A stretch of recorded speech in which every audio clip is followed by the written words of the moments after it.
नहमदुहु व नुसल्ली अला रसूलिहिल करीम अम्मा बाद फ़अऊज़ु बिल्लाहि मिनश शैतानिर रजीम बिस्मिल्लाहिर रहमानिर रहीम। डियर ऑनलाइन स्टूडेंट, आज ही हमारा सेकंड फेज है और सेकंड रिकॉर्डिंग हमने स्टार्ट की है।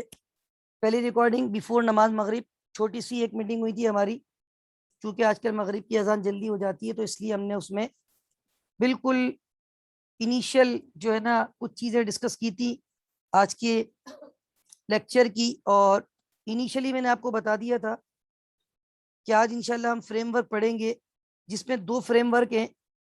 Number one is regulatory framework and number two is conceptual framework.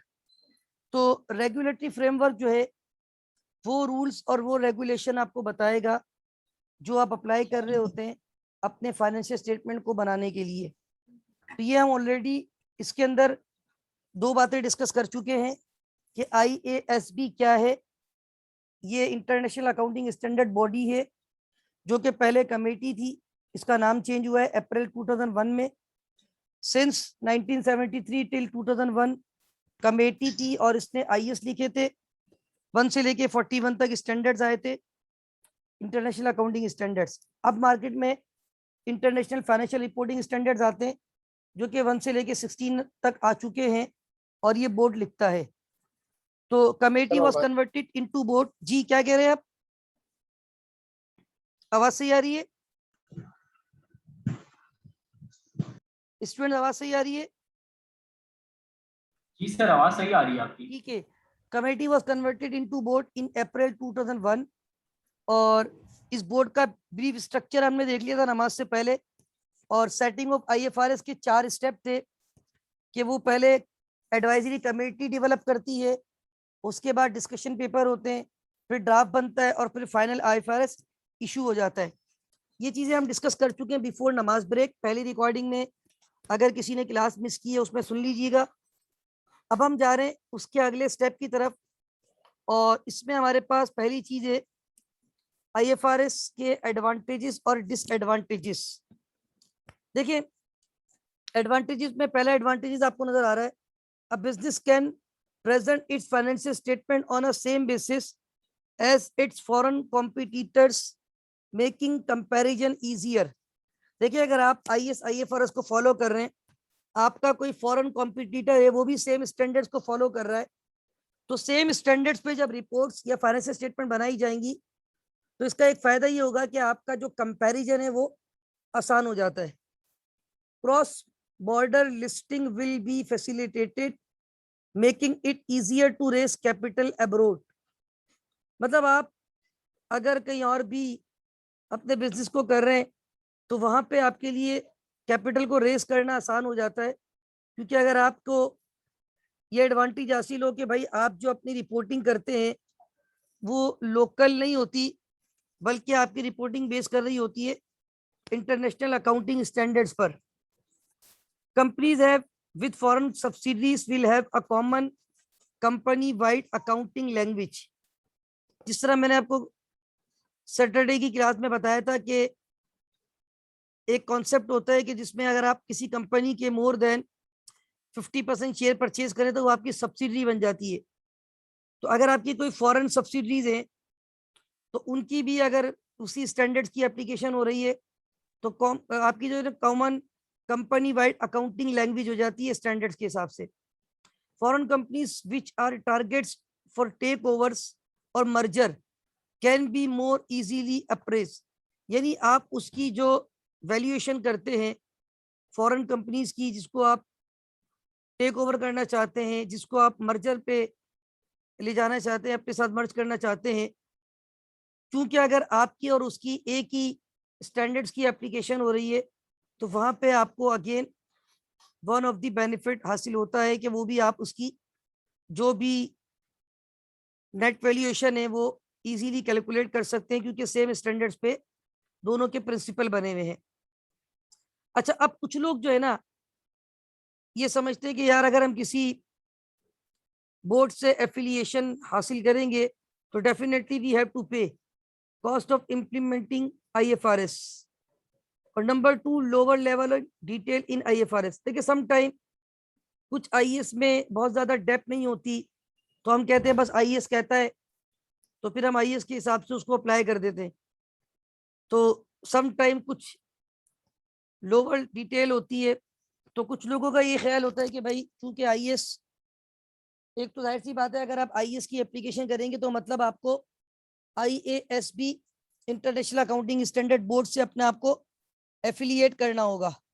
And second thing is that कि जब आप किसी चीज को किसी बोर्ड से एफिलिएशन लेते हैं तो उसकी एक एनुअल कॉस्ट होती है, सब्सक्रिप्शन जिसको हम कहते हैं, तो each year will have to pay, तो जिसकी वजह से हमारे पास एक एक्स्ट्रा कॉस्ट जो है वो भी इन्वॉल्व हो जाती है। तो इसमें कुछ लोग समझते हैं कि यार ये एक्स्ट्रा कॉस्ट है या हमें वन ऑफ द डिसएडवांटेज है, तो इसलिए वो इस तरफ नहीं जा रहे होते।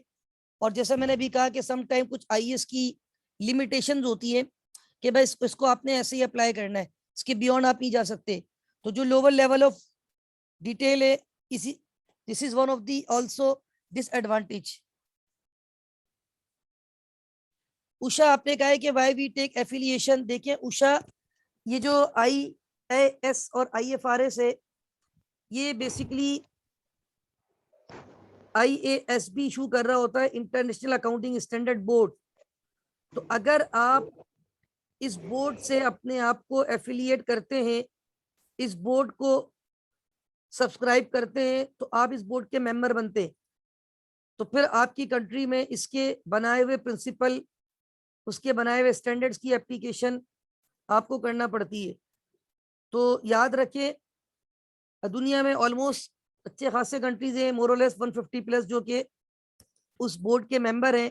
तो जब आप किसी बोर्ड के मेंबर बनते हैं तो उसकी एनुअल, अब आपको छोटी सी मिसाल दूं, अभी आप लोग आईसीएमपी के स्टूडेंट है, इस लेवल पे भी आपको हर साल एक एनुअल सब्सक्रिप्शन पे करनी है।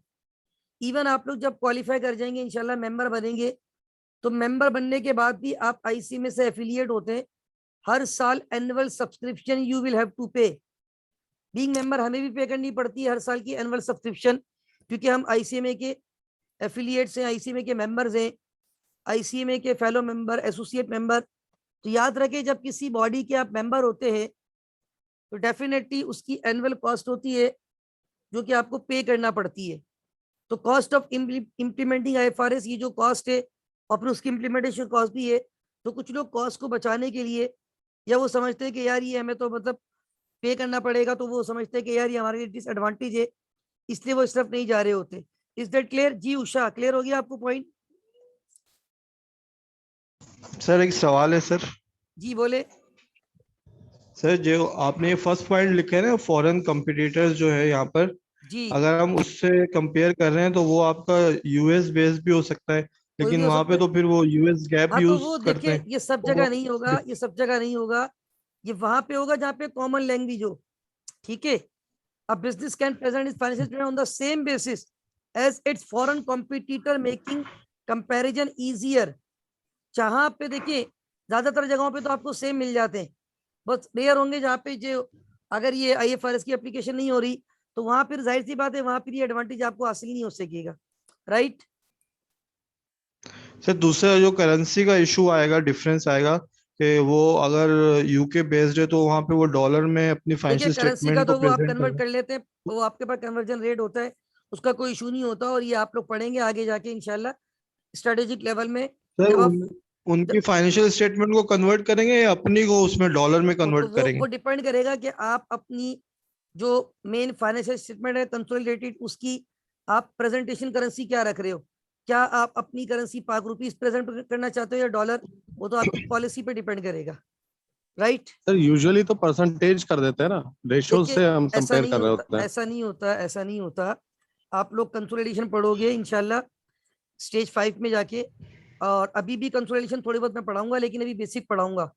लेकिन जब आप सेमेस्टर 5 में पढ़ोगे इंशाल्लाह, तो वहां पे आपको फॉरेन करेंसी भी पढ़ाई जाएगी। IS-21 है फॉरेन करेंसी का, वहां पे मैंने शायद पहले भी डिस्कस किया था, दो करेंसी होती है, ये बात मैं पहले भी क्लास में कर चुका हूँ, अगर आपको याद हो। एक होती है प्रेजेंटेशन करेंसी और सर एक होती है, ऑपरेटिंग और फंक्शनल। हाँ मैंने कहा था, एक फंक्शनल करेंसी होती है, एक प्रेजेंटेशन करेंसी होती है।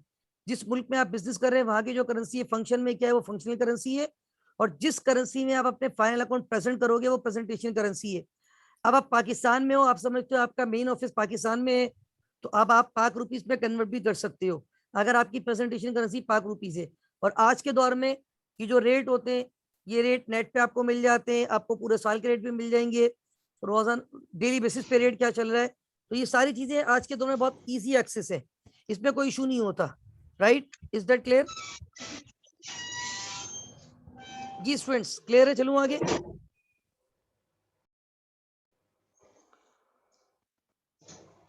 राणा साहब दोबारा बोलिएगा, आपकी आवाज नहीं आई। जी सर सही है, ठीक ठीक है। हो गया, गुड। अच्छा, अब थोड़ी सी बात को आगे बढ़ाते हैं। अच्छा, एक चीज मैं आपको बता दूं, आपके सिलेबस में ये 2 चैप्टर है, और सिलेबस में जो, अगर मैं थोड़ा सा ये, 1 मिनट पहले कोई सवाल है। अच्छा उषा, आप कहते हैं सर ब्रेक से पहले जो बताया था उसकी सिंगल हाइपोथेटिकल एग्जांपल दे दें, मतलब उषा क्या पूछना चाह रहे हैं आप? मैं समझा नहीं आपका सवाल।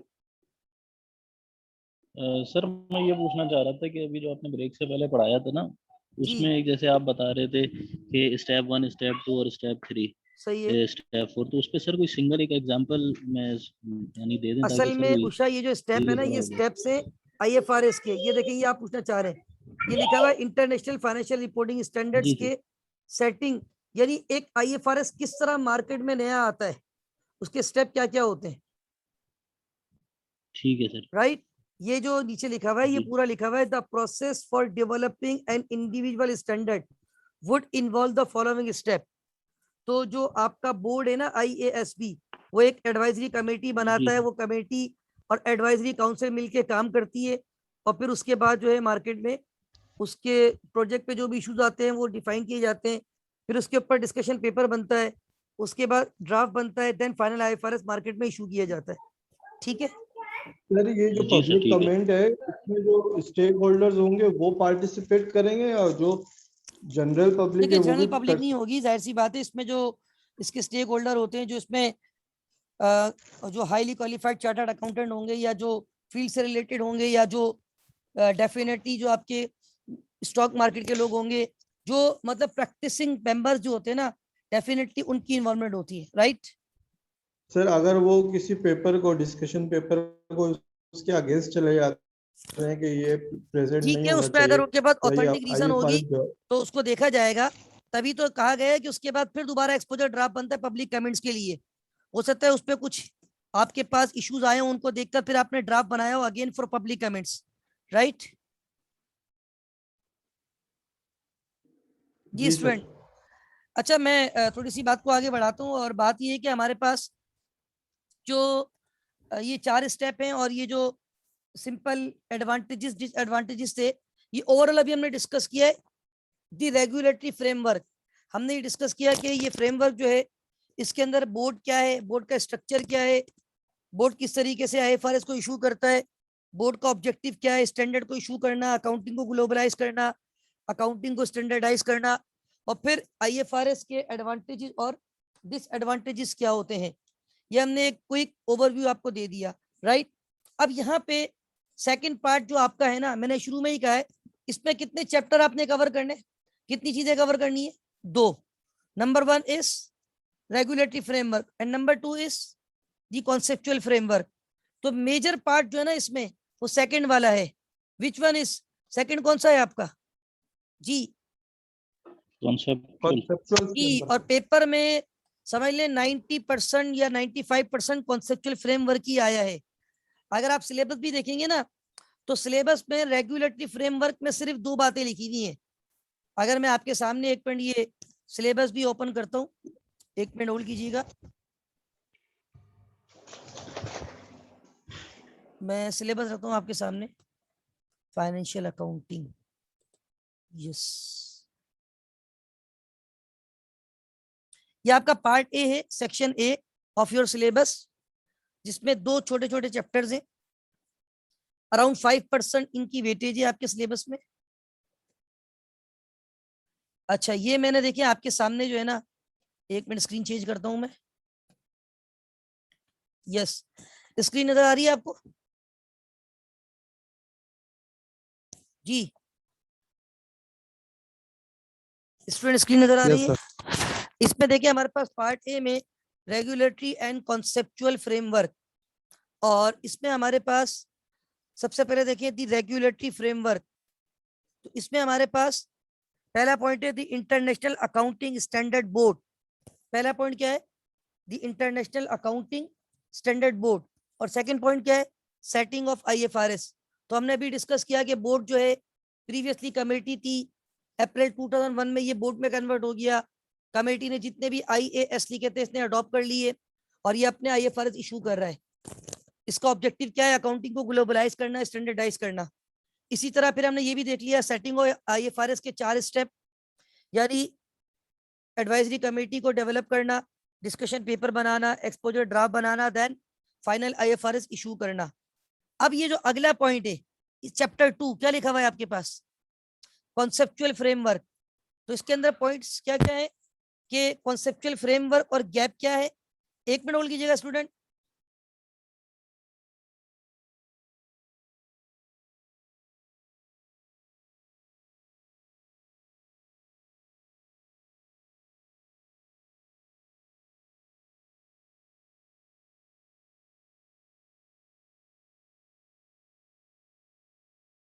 ओके, आवाज आ रही है स्टूडेंट्स? जी सर। Yes sir. अच्छा अच्छा, तो कॉन्सेप्चुअल फ्रेमवर्क में पहला पॉइंट क्या है? Conceptual framework and gap. और उसके बाद आईएएसबी कॉन्सेप्चुअल फ्रेमवर्क क्या होता है, क्वालिटेटिव कैरेक्टरिस्टिक्स क्या होते हैं फाइनेंशियल स्टेटमेंट के, और एलिमेंट्स क्या हैं फाइनेंशियल स्टेटमेंट के। बेसिक चीजें हैं, ये सारी चीजें मोस्टली आपको पता है, लेकिन ये कि फिर भी because these are part of syllabus so we have to cover. तो रेगुलेटरी फ्रेमवर्क में मेजर हमने क्या डिस्कस करना था कि आईएएसबी क्या है और सेटिंग ऑफ आईएफआरएस। अब हम किसको डिस्कस करने जा रहे हैं? Conceptual framework. यस, और ये बहुत ज्यादा पेपर में आया है। अभी मैं आपको पेपर के सवाल भी सारे इंशाल्लाह डिस्कस करूंगा जो कि मैंने इसी फाइल में आगे दिए हुए। अच्छा, मैंने स्क्रीन चेंज कर दी है। ये वन नोट खुल गया आपके सामने? Yes sir. जी, क्या लिखा हुआ नजर आ रहा है ऊपर? The conceptual framework. Yes, conceptual framework and gap. A conceptual framework in the field are concerned with in a statement of generally accepted theoretical principles which form the frame of reference for financial reporting. असल में conceptual framework आपको concept देता है regarding how to prepare, how to present financial statement. अब समझ लिया, आप ये जो फ्रेमवर्क पढ़ रहे हैं ना कॉन्सेप्चुअल फ्रेमवर्क, असल में देखिए फ्रेमवर्क क्या होता है। फ्रेमवर्क का मतलब ये होता है कि ये आपको एक लाइन बता दी है, इसी फ्रेम में रहते हुए आपने काम करना है। जैसे मैं अक्सर कहता हूँ कि बीइंग मुस्लिम हमारा फ्रेमवर्क क्या है? कुरान पाक, हदीस करीमा, सुन्नत करीमा, ये हमारा फ्रेमवर्क है। इसको हम अपना रेगुलेटरी फ्रेमवर्क भी कह सकते हैं, कॉन्सेप्चुअल फ्रेमवर्क भी कह सकते हैं कि हमारे रूल्स एंड रेगुलेशन डिफाइन है कुरान पाक में, हदीस करीमा में, सुन्नत करीमा में। हमारे जो कॉन्सेप्चुअल जो भी फ्रेमवर्क है वो सारी चीजें वहां में मिल जाती है। तो आज जो हम बेसिकली पढ़ रहे हैं ना, ये हम ये पढ़ रहे हैं कि हमारे जो अकाउंटिंग के regulatory framework, rules and regulations क्या है। अब हम ये देखने जा रहे हैं कॉन्सेप्चुअल फ्रेमवर्क में आपकी सबसे इंपॉर्टेंट कौन सी रिपोर्ट्स होती है। ईयर एंड पे आप क्या बनाते हैं? Financial statement. और ईयर एंड पे जो फाइनेंशियल स्टेटमेंट बनाते हैं ना, वो आपके लिए बड़ी इंपॉर्टेंट रिपोर्ट्स है। तो यहाँ पे हमने डिस्कस करना है कि ये जो कॉन्सेप्चुअल फ्रेमवर्क समझ ले। अब आप जो है ना, इसमें आप अगर अपने जहन में एक पॉइंट रखेंगे ना तो आपको बड़ा अच्छा समझ आएगा इंशाल्लाह। वो पॉइंट आपने जहन में ये रखना है कि आप एक प्रोडक्ट को डिस्कस करने जा रहे हैं और उस प्रोडक्ट का नाम क्या है? Financial statement, right.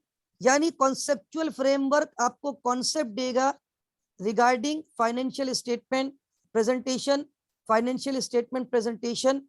मतलब एक एक चीज आपको बताएगा। सबसे पहले बताएगा फाइनेंशियल स्टेटमेंट बनाते क्यों है, ऑब्जेक्टिव क्या है। फिर आपको बताएगा जब बनाते हैं तो उसमें अजम्पशंस क्या होती है। फिर आपको बताएगा कि उसमें कैरेक्टरिस्टिक्स क्या होते हैं। फिर आपको बताएगा कि उसके एलिमेंट्स क्या होते हैं।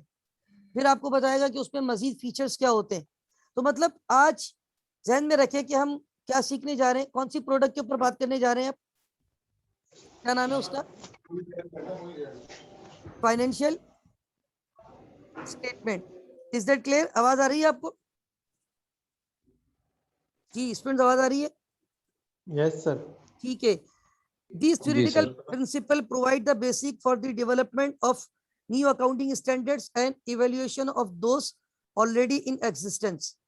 Financial reporting process is concerned with providing information that is useful in the business and economic decision-making process. Therefore, a conceptual framework will form the theoretical basis for determining which events should be accounted for, how they should be measured, and how they should be communicated to the user. मतलब ये तीन बातें इसने यहाँ पे करी. Which event should be accounted for, किसको आपने अकाउंटेंट फॉर करना है बताएगा ये आपको. How they should be measure, कैसे मेजर करना है ये भी बताएगा. And how they should be communicated to user, और कैसे उसको कम्युनिकेट किया जाएगा यूजर को. Although it is theoretical in nature, a conceptual framework for financial reporting has highly practical final aims. बिल्कुल सही बात है.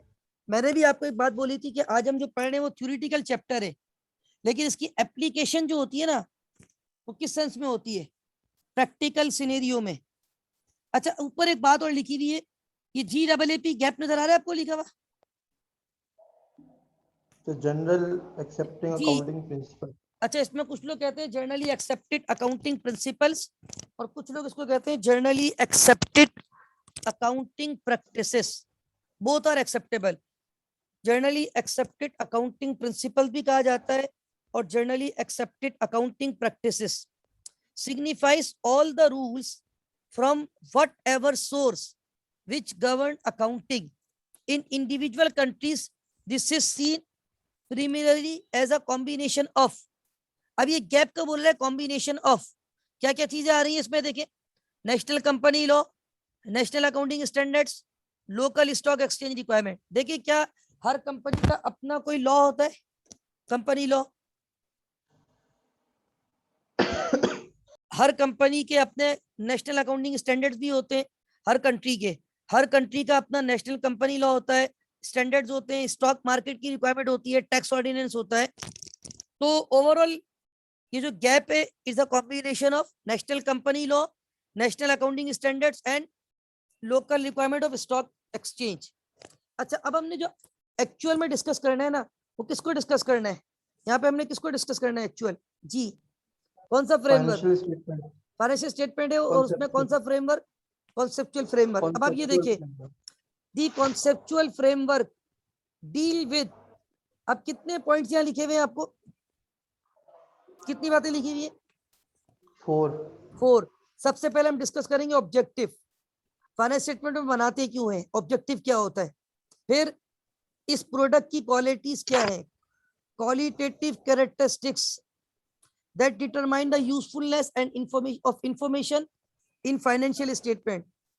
Then definition, recognition and measurement of elements from which financial statement are constructed. Elements क्या क्या है आप सबको पता है, asset, liability, capital, revenue, expense. उनकी डेफिनेशन भी आपको पता होनी चाहिए. उनकी रिकॉग्निशन क्राइटेरिया क्या है, हाउ टू रिकॉग्नाइज, और उनकी मेजरमेंट कैसे होती है. इसके अलावा concept of capital and capital maintenance. तो ये कितनी बातें हो गई जो अब हम थ्रू आउट आज के टॉपिक में इंशाल्लाह डिस्कस करने जाएंगे. कितनी बातें नजर आ रही हैं आपको? ये 4. ये ध्यान में रखिएगा, 1 बाय 1 चलूंगा. सबसे पहले क्या पॉइंट है, पहला पॉइंट राणा साहब, ऑब्जेक्टिव. अगले पेज पे मैं जाता हूँ, देखें अगला पेज आ जाए. अगले पेज पे जैसे ही मैं गया, सबसे टॉप पे मुझे लिखा हुआ आया objective of general purpose financial reporting. The objective of general purpose financial reporting is to provide information about the reporting entity that is useful to existing and potential investors, lenders and other creditors in making decisions about providing resources to the entity. देखिए बात ये है, ये conceptual framework आपको बताता है कि why we prepare financial statement, क्यों बनाते हैं, ऑब्जेक्टिव क्या है. देखो हर काम का ऑब्जेक्टिव होता है ना. आप लोग अभी ऑनलाइन क्लास ले रहे हैं, क्यों, आपका ऑब्जेक्टिव क्या है? You want to be a cost and management accountant, मैं इस वक्त ऑनलाइन क्लास ले रहा हूँ, मेरा ऑब्जेक्टिव आपसे अलग है। अल्हम्दुलिल्लाह this is my source of income, तो मेरा ऑब्जेक्टिव जो है वो कुछ और है, आपका ऑब्जेक्टिव कुछ और है। तो इंसान जब कोई काम करता है तो हर काम के करने का कोई ना कोई ऑब्जेक्टिव होता है। तो यहाँ पे जो ऑब्जेक्टिव है हमारी फाइनेंशियल स्टेटमेंट को बनाने का, हर साल कंपनी फाइनेंशियल स्टेटमेंट बनाती है, क्यों? Because we have to provide information to user. अब एक सवाल ध्यान में आता है कि why there is a need to provide information to user. तो answer is that users have to take their economic decisions, users को अपने डिसीजंस लेने हैं, that's why we provide information to user. एक शेयर होल्डर आपकी reports को देख के डिसाइड करेगा कि फर्दर इन्वेस्टमेंट करे या नहीं करे। एक बैंकर आपकी स्टेटमेंट को देख के कहे, सोचेगा कि आपका लोन बढ़ाए या कम कर दे, या लोन आपसे वापस ले ले। एक सप्लायर क्रेडिटर जो आपको गुड सप्लाई कर रहा है ऑन क्रेडिट, वो स्टेटमेंट देख के फर्दर अपने डिसीजन लेगा। तो हर यूजर का अपना प्रोस्पेक्टिव होगा आपके फाइनेंशियल स्टेटमेंट को देखने का, और हर यूजर अपने प्रोस्पेक्टिव को सामने रखते हुए विल डिसाइड के व्हाट टू डू। तो this is the objective of financial statement के why we prepare financial statement. तो आई थिंक ये क्लियर हो गया सबको? Is that clear objective? जी सर। ओके अच्छा, अब आगे जो ना इसमें देखिए, हम जब फाइनेंशियल स्टेटमेंट बनाते हैं ना, मैं बार बार कह रहा हूँ, बस आप टारगेट रखें कि हम डिस्कस कर रहे हैं फाइनेंशियल स्टेटमेंट को। माशाल्लाह आप लोग सब ऑलमोस्ट इवनिंग के स्टूडेंट है और कॉर्पोरेट लेवल पे मौजूद है, जॉब कर रहे होते हैं, तो आप लोग तो ज्यादा समझते हैं फाइनेंशियल स्टेटमेंट को। अब यहाँ पे ये कहता है कि the conceptual framework makes it clear that this information should B prepared on accrual basis. क्यों भाई? देखिए, हम सबसे पहले जब स्टेटमेंट बनाना शुरू करते हैं, नेट सेल दिखाते हैं, तो क्या सेल के सारे पैसे आ चुके हैं या बहुत सारा पैसा अभी रिसीवेबल में पड़ा हुआ है? बहुत सारा पैसा रिसीवेबल में। इसका मतलब ये हुआ कि आपने जो सेल शो की है वो सारी की सारी कैश पे नहीं है, एक्रूअल पे चल रहा है। Effects of transaction and other events are recognised when they occur, not as cash or equivalent is received or paid. हम बहुत सारे एक्सपेंस दिखा देते, लेकिन वो एक्सपेंस हमने पे नहीं किए होते, उनको एक्रू कर रहे होते। They are recorded in the accounting records and reported in the financial statement of the period to which they relate. हम कहते हैं भाई हमने इस साल में सेल किया, हमने इस साल इनकम दिखा दी, हमें इस साल सर्विस मिल गई, हमने पैसे नहीं दिए सामने वालों के, हमने इसको एक्सपेंस बुक कर लिया, एक्सपेंस डेबिट, पेबल क्रेडिट। तो अकाउंटिंग में कुछ अजम्पशंस भी होती है, मैं बार बार कहता हूं ना, और हम अक्सर जगहों पे देखते लिखा हुआ होता है it is to be assume. तो assumption another factor of accounting. अभी हम कह रहे थे ना, कुछ लोग कहते हैं कि यार हम स्टैंडर्ड्स को फॉलो नहीं करते क्योंकि वो हमें कॉस्टली लगते हैं, और कहीं कहीं लिमिटेशन नजर आती है हमें, उसमें लोअर जो है ना वो डिटेल नजर आती है। अब जैसे अकाउंटिंग में बहुत सारी चीजों को हम अजम्पशन बेस्ड रिकॉर्ड कर लेते हैं, होता या नहीं होता? इसी तरह अकाउंटिंग में एक और अजम्पशन होती है जिसको अंडरलाइन अजम्पशन भी कहते हैं, वो है गोइंग कंसर्न। क्या कहलाती है? Underline assumption. ठीक है, अच्छा ये जो अंडरलाइन अजम्पशन है, जी क्या कह रहे हैं आप? उषा कुछ कह रहे थे? जी उषा कुछ कह रहे थे आप? सर वो कह रहे थे आवाज नहीं आ रही, मगर हमारे हैंड पे तो सही आवाज आ रही है। ठीक है, come to going concern the entity. अच्छा देखिए, एक अजम्पशन तो हमने कहा कि हम ये लेते हैं फाइनेंशियल स्टेटमेंट को बनाते वक्त कि आपकी फाइनेंशियल स्टेटमेंट इस कॉन्सेप्ट पे बन रही है कि हम एक्रूअल कॉन्सेप्ट पे चल रहे हैं। किस पे चल रहे होते? एक्रूअल पे। अच्छा दूसरी अजम्पशन क्या है? Going concern. The entity is normally viewed as going concern that is as continuing in operation for the foreseeable future. It is assumed that the entity has neither the intention nor the necessity of liquidation or materiality the scale of its operation. देखिए, going concern ये कहता है कि it is to be assumed that the entity has neither intention nor the need to liquidate its business and will continue its business for the foreseeable future. मतलब हर साल एक company अपना financial year and करती है, फिर अगले साल की अकाउंट बनाती है, मतलब अगले साल की अकाउंटिंग शुरू कर देती है और पिछले साल की अकाउंट पब्लिश कर देती है। फिर करंट ईयर एंड होगा, उसके अकाउंट बनाने शुरू होंगे, अगले साल की अकाउंटिंग शुरू हो जाएगी। हम अक्सर कंपनीज की हिस्ट्री पढ़ते हैं सिंस 1888, सईद गनी के शॉपर पे आप देखें सिंस 1888, कहीं और जाके देखिए सिंस 1948, सिंस 1951, सिंस 1968। तो कंपनी का जो कॉन्सेप्ट है ना वो गोइंग कंसर्न पे चल रहा है, कंपनीज चल रही हैं और चलती रहेंगी, उसी गोइंग कंसर्न की बेसिस पे हर साल हम फाइनेंशियल स्टेटमेंट बना रहे होते हैं। तो एक और असम्पशन क्या आ गई इसमें, पहली असम्पशन क्या डिस्कस की हमने, गोइंग एक्रूअल, और second one is going concern. Very good. इसका मतलब है तीन बातें हमने पढ़ ली। Number 1, objective to provide information to users for decision, accrual basis, assumption, going concern, another assumption। अच्छा अब आ जाए, मैंने पीछे आपको 4 बातें बताई थी, अगर आप पिछली स्लाइड पे जाएं, राणा साहब पहली बात क्या लिखी हुई थी, point number A, objective of financial statement. ये सारी बातें पेपर में बहुत मर्तबा पूछी गई है। ये 4 जो एरियाज है ना, ये चारों बहुत इंपॉर्टेंट है। अभी आगे मैं आपको पास पेपर दिखाऊंगा, इन 4 चीजों को बहुत ज्यादा पूछा है उसने। सेकेंड पॉइंट क्या है राणा साहब, क्वालिटेटिव कैरेक्टरिस्टिक्स।